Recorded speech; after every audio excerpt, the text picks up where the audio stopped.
Many romance novels have the same basic plot structure, called the romance circle. It is divided into 8 stages. In the first volume of The Lord of the Rings, The Fellowship of the Ring, Frodo spends his childhood in the Shire, and he and Sam leave the Shire, and they journey to Rivendell, where Frodo dedicates himself to taking the ring to Mordor. Then the Fellowship goes through the mines of Moria, where Gandalf faces the Balrog. When they reach Aemon Hen, Boromir tries to convince Frodo to take the ring to Minas Tirith and give it to him instead. Frodo decides that as the ring bearer, he must complete the quest by himself. Leaving behind an innocent childhood in the Shire, Frodo accepts the quest, and after suffering and temptation, he finally understands that the quest is his destiny, and he must have the courage and determination to complete it. I chose a passage from each of the 8 stages. This passage describes Frodo's life in the Shire before his adventure. Frodo himself, after the first shock, found that being his own master and the Mr. Baggins of Bag End was rather pleasant. For some years he was quite happy and did not worry much about the future. In this passage, Frodo leaves Hobbiton, not knowing if he will ever come back. They looked back and saw the lamps in Hobbiton far off, twinkling in the gentle valley of the water. Soon it disappeared in the folds of the darkened land. It was followed by Bywater beside its grey pool. When the light of the last farm was far behind, peeping among the trees, Frodo turned and waved a hand in farewell. I wonder if I shall ever look down into that valley again, he said quietly. Sam's words in this passage show that he has learned from his adventures.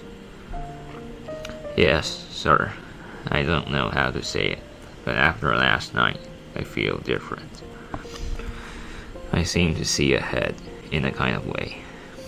I know we are going to take a very long road into darkness, but I know I can't turn back. It isn't to see elves now, nor dragons, nor mountains that I want. I don't rightly know what I want, but I have something to do before the end, and it lies ahead, not in the Shire. I must see it through, sir, if you understand me. In this passage, Frodo dedicates himself to destroying the ring. A great dread fell on him, as if he was awaiting the pronouncement of some doom that he had long foreseen and vainly hoped might after all never be spoken. An overwhelming longing to rest and remain at peace by Bilbo's side in Rivendell filled all his heart.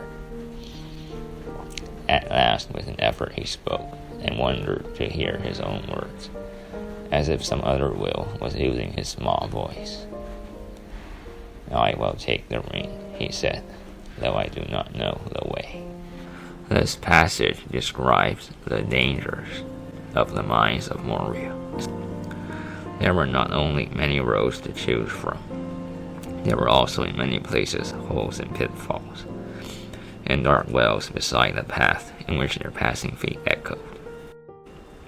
There were fissures and chasms in the walls and floor, and every now and then a crack would open right before their feet. This passage describes Gandalf facing the Balrog in Moria. The Balrog reached the bridge.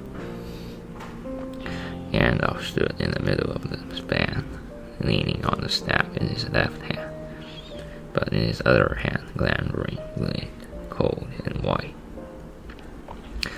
His enemy halted again, facing him, and the shadow about it reached out like 2 vast wings.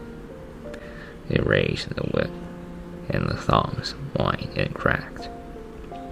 Fire came from its nostrils, But Gandalf stood firm. "You cannot pass," he said.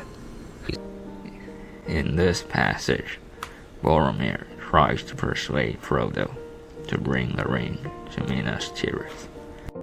Behold, in our need, chance brings to light the ring of power. It is a gift, I say, a gift to the foes of Mordor. It is mad not to use it, to use the power of the enemy against him. The fearless, the ruthless, these alone will achieve victory. What could not a warrior do in this hour, a great leader? What could not Aragorn do? Or if he refuses, why not Boromir? The ring would give me power of command. How I would drive the hosts of Mordor, and all men would flock to my banner. In this passage, Frodo realizes that he must bring the ring to Mordor and complete the quest by himself. Frodo rose to his feet. A great weariness was on him, but his will was firm and his heart lighter. He spoke aloud to himself. "I will do now what I must," he said. "This at least is plain. The evil of the ring is already at work even in the company, and the ring must leave them before it does more harm. I will go alone. Some I cannot trust, and those I can trust are too dear to me. Poor old Sam, and Merry and Pippin, Strider too. His heart yearns for Minas Tirith, and he will be needed there. Now Boromir has fallen into evil. I will go alone, at once." This completes the romance circle.